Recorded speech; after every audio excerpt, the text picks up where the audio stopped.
फकीर उस परमपिता परमात्मा के आगे प्रार्थना दुआ करते रहते हैं, अरदास करते रहते हैं, सुख शांति हासिल करें।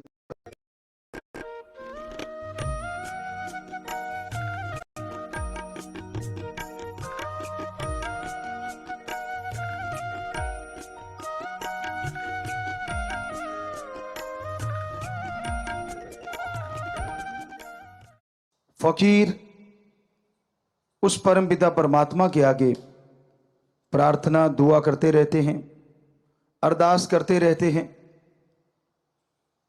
और उसका मकसद सिर्फ एक ही होता है कि हर जीव सुख शांति हासिल करे, हर इंसान को वो खुशियां मिले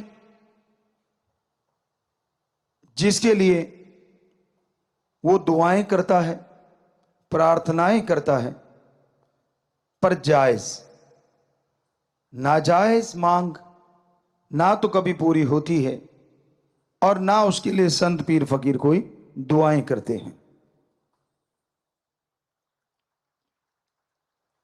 जायज नाजायज,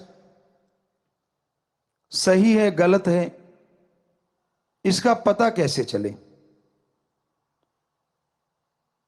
आप अगर सत्संग लगातार सुनते हैं, ये हो ही नहीं सकता कि आपको यह ना पता चले सही मांग कौन सी है और गलत मांग कौन सी है। सही मांग वो होती है जिससे परिवार का भला हो, समाज का भला हो, देश का भला हो और संसार का भला हो। सही मांग वो भी होती है शरीर का भला हो, आत्मा का भला हो और दिमाग में शांति रहे, संतोष धन आए, मन ना भटकाए, माया ना छलिया बने, काम वासना क्रोध लोभ मोह अहंकार तंग ना करें। ये सारी प्रार्थनाएं जब की जाती हैं तो परमपिता परमात्मा की दरगाह में मंजूर होती हैं।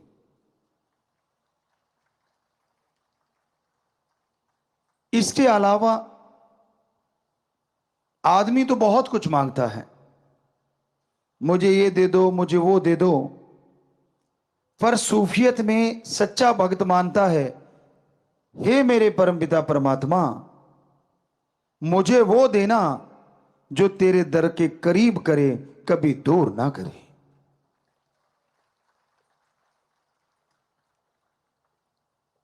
बहुत धन दौलत आ गई लोगों के पास, ऐशो आराम के साधन हो जाते हैं,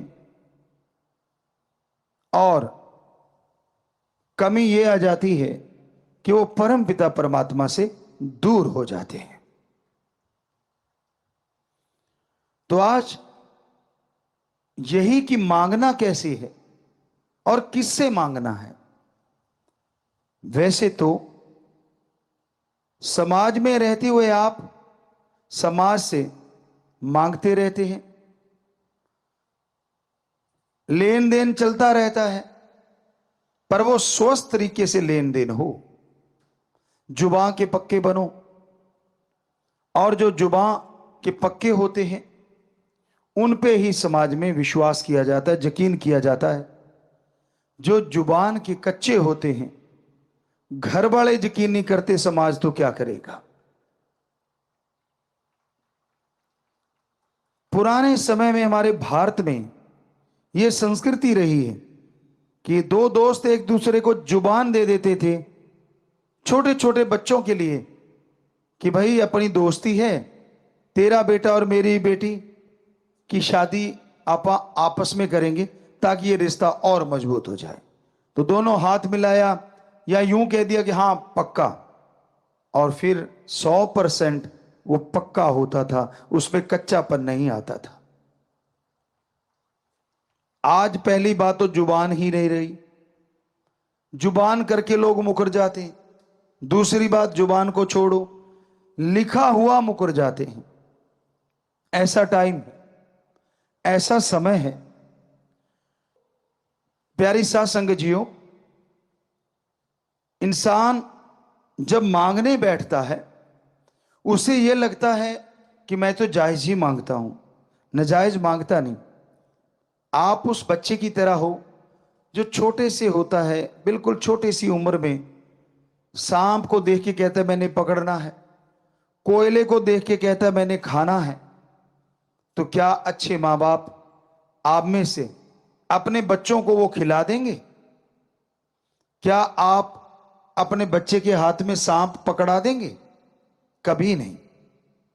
तो परम पिता परमात्मा तो आपकी आत्मा का मां बाप है, आपकी आत्मा का साईं है। आप नाजायज मांगेंगे तो वो आत्मघात के लिए कभी भी आपको नहीं देगा अगर आप भक्त हैं।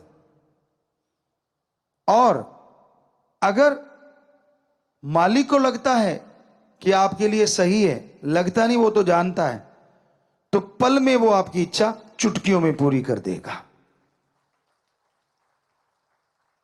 पर कई बार होता है आदमी कहते ये मांग तो हमारी सबसे श्रेष्ठ और जायज, आप नहीं समझ सकते।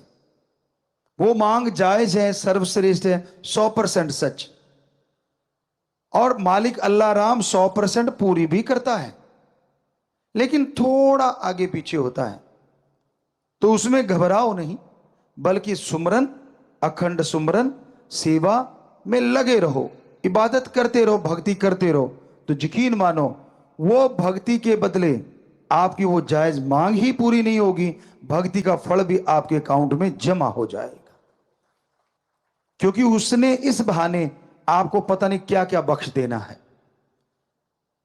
आप अपने सतगुरु से प्रीत करते हो, यानी ओम हरि अल्लाह राम से या गुरु पीर फकीर से प्रीत रखते हो, उसके लिए तड़फते हो और सुमरन करते हो कि मेरी क्यों नहीं सुनता। वो सुन रहा है, और यकीन मानो 100% सुनेगा, लेकिन आप सुमन कर रहे हो, उससे वो आपके कुलों का उद्धार किए जा रहा है जो आपको पता नहीं चलता।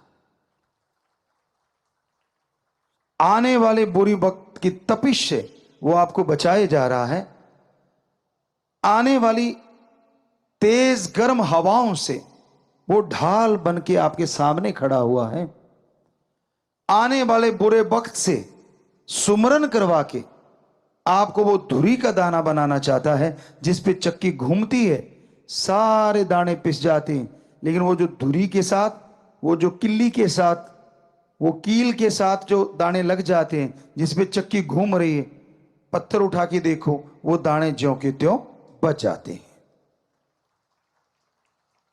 इसलिए वो आपसे वो सुमरन करवा रहा है, इसलिए आपको कहता है नाम चर्चा में, यानी मालिक के नाम की यहां चर्चा हो। शॉर्ट में बेपरवाह जी ने नाम चर्चा उसका नाम रखा कि परम पिता परमात्मा के नाम की चर्चा हो, वहां जाके सुनो, फल बहुत मिलेगा, जितना आगे मिलता था उससे सैकड़ों गुना ज्यादा। यह फल रोजाना बढ़ता जाएगा, जितना आप रेगुलर होते जाओगे उतना फल बढ़ता जाएगा। आजकल नहीं है जो कि स्कूलों में होना चाहिए, हमारे टाइम में था कि जो सबसे ज्यादा जिसकी हाजिरी होगी स्कूल में, उस बच्चे को अवार्ड दिया जाता, चाहे कॉपी पेन ही क्यों ना हो। आज तो युग बड़ा आ गया, थोड़ा बड़ा अवार्ड भी रखा जा सकता है। तो उस वजह से बच्चे कंपटीशन में आ जाते थे और स्कूल से बंक नहीं मारते थे। फायदा किसका? बच्चों का भी, टीचरों का, प्रिंसिपल, हेडमास्टर का। क्यों? क्योंकि बच्चे लगातार आएंगे, ज्यादा ज्ञान हासिल करेंगे, तो मेरिट होल्डर तो क्या, वो जिले में और हो सकता है स्टेट, देश में भी टॉप आ जाए। आज के युग में हमने देखा बच्चे बंक मार के अपने आप को बड़ा साबित करते हैं कि मैंने इतने बंक मारे हुए हैं। उनको लगता है मैंने बहुत बड़ा काम कर रखा है। ये नहीं पता कि आपने अपने एम के अंदर सुराख कर रखा है। बचपन में एम होता है कुछ बनना, और जब जवानी आती है तब तक बन जाना, और जब अधेड़ अवस्था आती है तब तक बन के सारी खुशियां हासिल करना। लेकिन आज के दौर में ये चीजें नहीं है।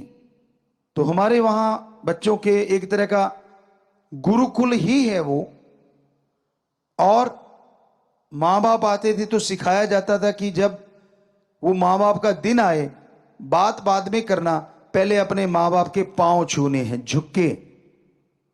ये इसके पीछे बहुत बड़ी साइंस है, बहुत बड़ी विज्ञान है।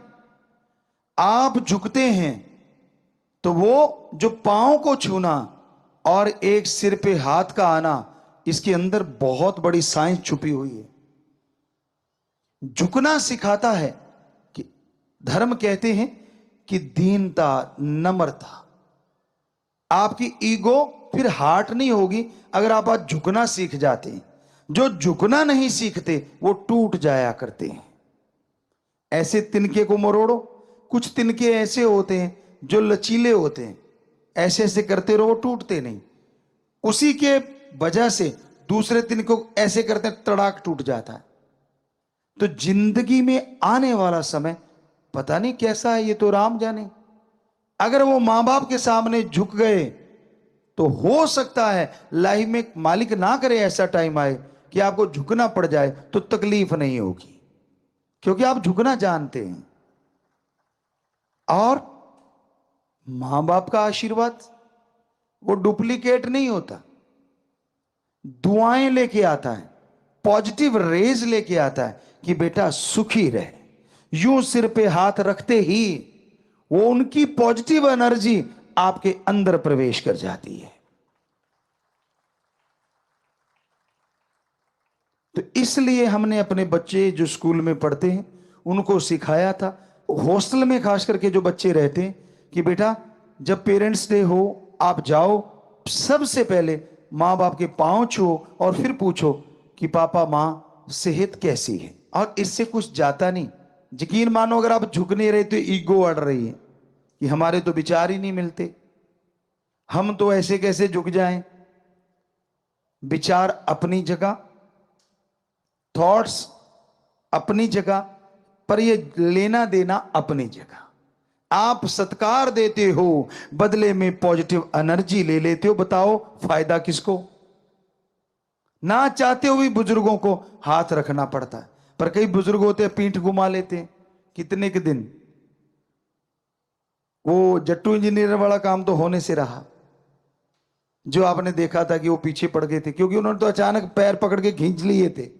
खींचने नहीं, टच करने होते हैं। तो वो तरीका अब साइंस भी इस चीज को मानने लगी। जब आप सुमरन करते हो, आपको नहीं मालूम, लेकिन बहुत पहले भी हमने सुनाया था, कुछ देशों के साइंटिस्टों ने इस पे रिसर्च किया और ये बताया कि जो लोग सुमरन करते हैं उनको एक जगह बिठाया और जो नहीं करते उनको अलग। तो बड़े परिवर्तन मिले। सुमरन कर रहे बड़े शांत रहते हैं जो सुमरन कर रहे थे, जो नहीं कर रहे थे वो बात बात पे टेंशन ले रहे थे, चिंता कर रहे थे। सुमरन कर रहे थे वो जिंदगी जीने के ढंग सीख रहे थे, और सुमरन नहीं करते थे वो टेंशन लेके सुसाइड की तरफ जा रहे थे। फिर उन्होंने उनका रिसर्च बंद कर दिया, अब सुमरन वालों पे फोकस कर दिया कि ऐसा क्यों है। सेंसर लगाए गए, कंप्यूटर से जो भी सिस्टम थे सारे लगाए गए, और ये बहुत पहले की बात है, सर्च करने पे शायद मिल जाए, लेकिन हमने कहीं पढ़ी थी। तो उन्होंने फिर ये देखा कुछ दिनों के बाद कि एक रेज आ रही हैं, और वो रेज आसमान की तरफ से आ रही हैं, और जो सुमरन कर रहा है, मेडिटेशन कर रहा है, वो रेज आके उसके दिमाग पे यूं किरणें, आपने देखा ना कई बार कि ऐसे आपने फोटो में ये तो एक कंप्यूटराइज्ड चीजें होती हैं कि यूं हाथ की और यहां से एक लाइट निकली, आप देखते होंगे डॉक्यूमेंट्री वगैरह में, तो वो लाइट पड़ रही है, वो 100% सच होता है। ऊपर से रेज आती है और वो माइंड में टकराती हैं, ये साइंटिस्ट कह रहे हैं, और उनके अंदर माइंड में परिवर्तन आने शुरू हो जाते हैं।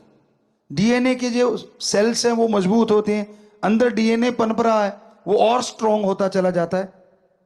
फिर उन्होंने सोचा इन रेज का पीछा किया जाए।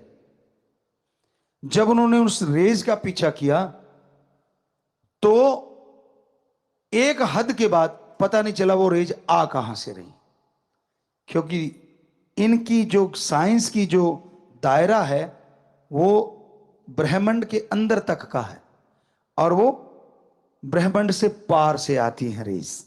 किससे आती हैं? ओम, एक ओंकार, अल्लाह, गॉड, सुप्रीम पावर से आती है। क्या संत पीर फकीर आशीर्वाद देते उससे भी रेज आती? जी हां, आती हैं। क्यों आती हैं? क्योंकि उनका हाथ पार ब्रह्म उस परमपिता परमात्मा से जुड़ा होता है। साइंस के अकॉर्डिंग उनकी सिक्स सेंस हमेशा मालिक से कनेक्ट रहती है। इसका मतलब यह नहीं कि उनकी सिक्स सेंस यहां काम नहीं करती, बल्कि आपसे कई गुना ज्यादा उनकी सिक्स सेंस यहां भी काम करती है। यह कैसे पॉसिबल है? यही वो अनसुलझी पहेली है जिसे साइंस शायद ही कभी सुलझा पाए, पर धर्म सुलझाते हैं। कैसे? संत पीर फकीर जैसे आपको बताया बनाए नहीं जाते, वो पैदा होते। फर्स्ट जब वो आत्मा गर्भ में आती तो परम पिता परमात्मा के अंश तो सारी आत्माएं होती हैं, पर वो उस मालिक से डायरेक्ट उस बॉडी में आती। बाकी जन्म भोग के आती, 84 लाख जूने भोग के आती।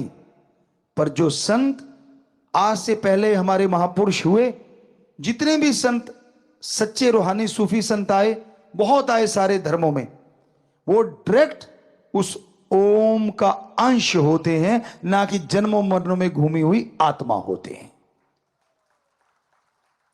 तो अब पता नहीं 84 लाख जूनियों में कितने बार चक्कर लगा चुकी आत्मा। एक तो वो है मनुष्य के शरीर में, और एक वो है जिसे भगवान ने डायरेक्ट अपना अंश बना के भेज दिया।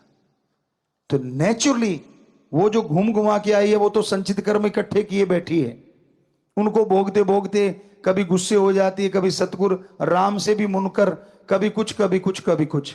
पर वो जो संतों की आत्मा इस बॉडी में होती है, वो परम पिता परमात्मा का प्योर और ओरिजिनल वो अंश होती है जो शरीरों में बाकी में गई नहीं, डायरेक्ट मनुष्य शरीर में आती है।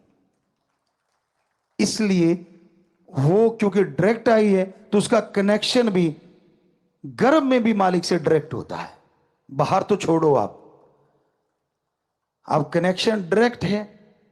तो जब वो आशीर्वाद या वो बात कहें या वो आंखों से निहार दें, असर किन पे पड़ता है? इन रेज का।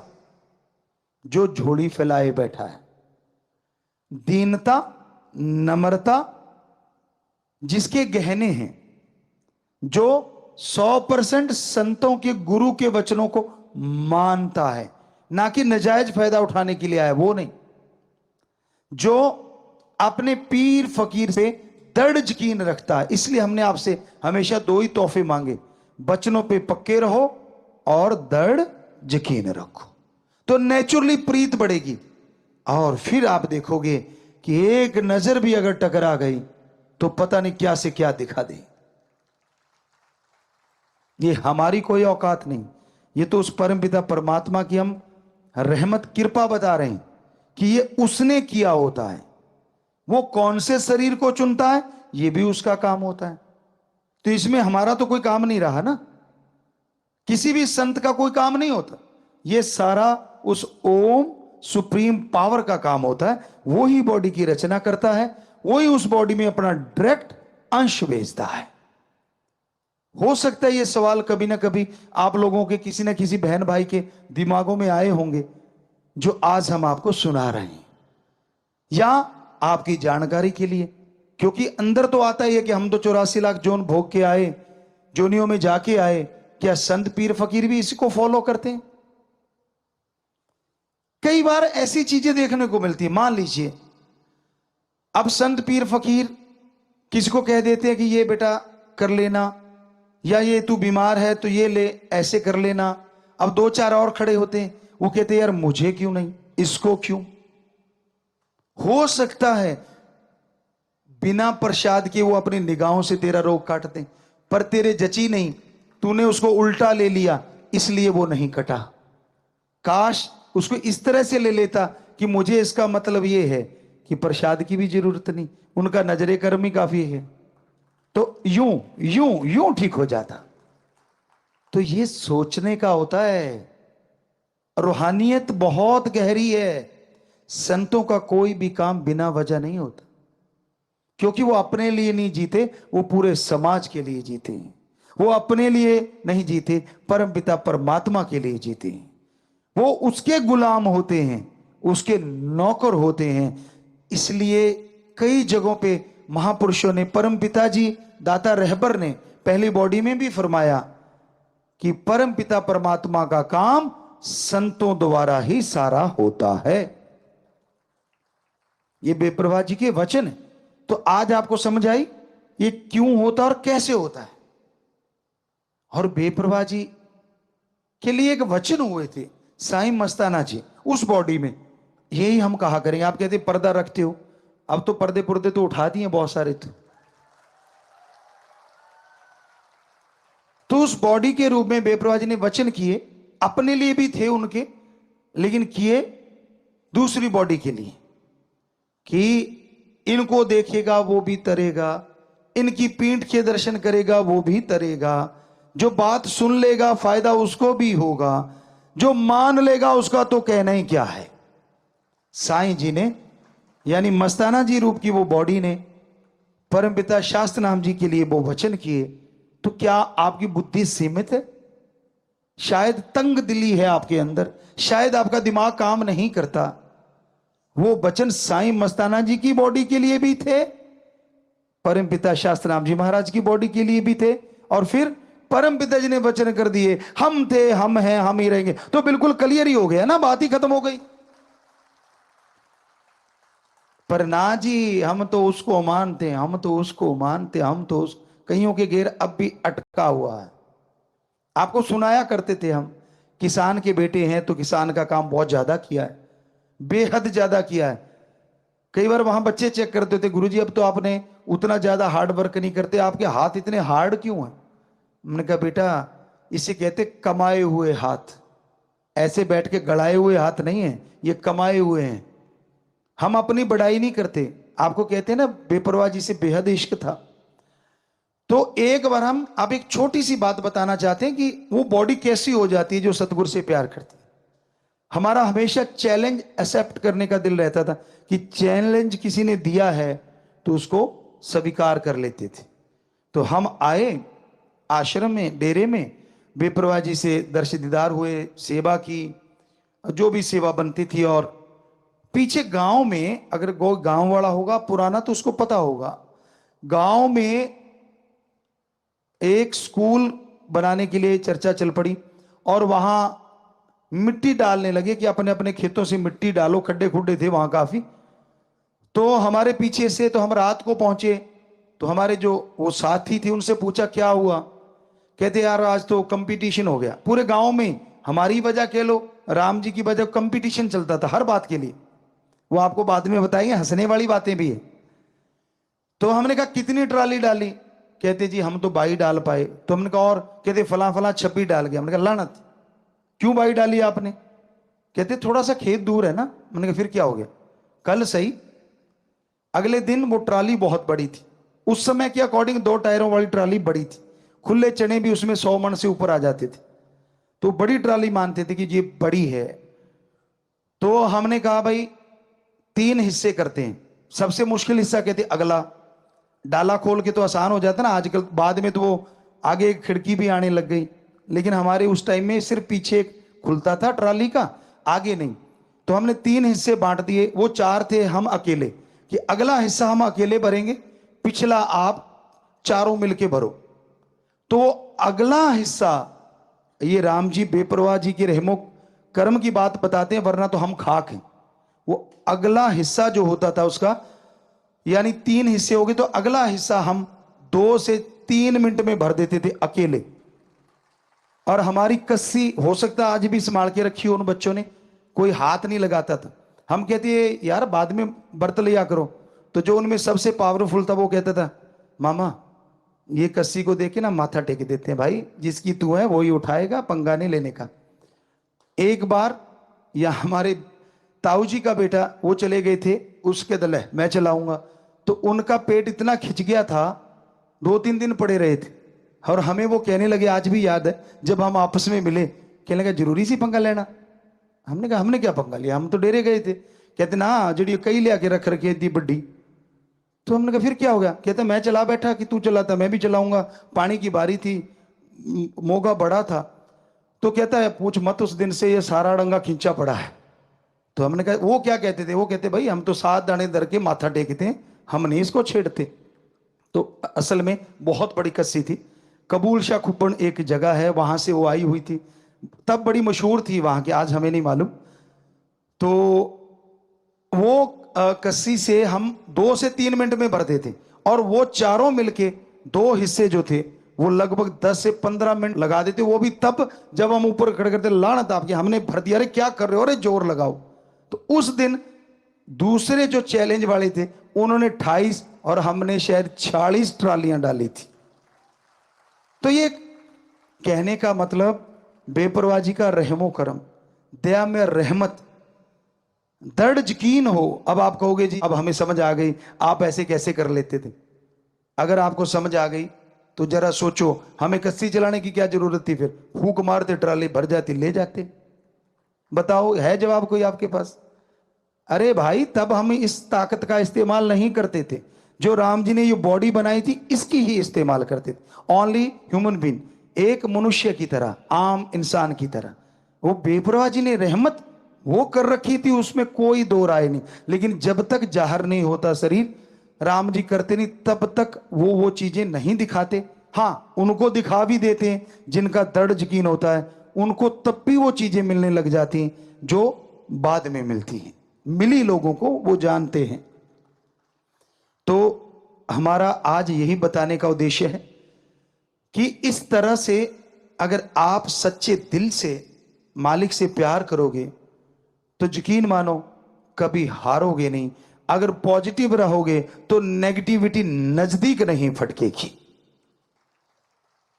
हमेशा पॉजिटिव रहो, हमेशा दृढ़ यकीन रखो अपने सदगुरु पे, मालिक माला माल कर देते हैं।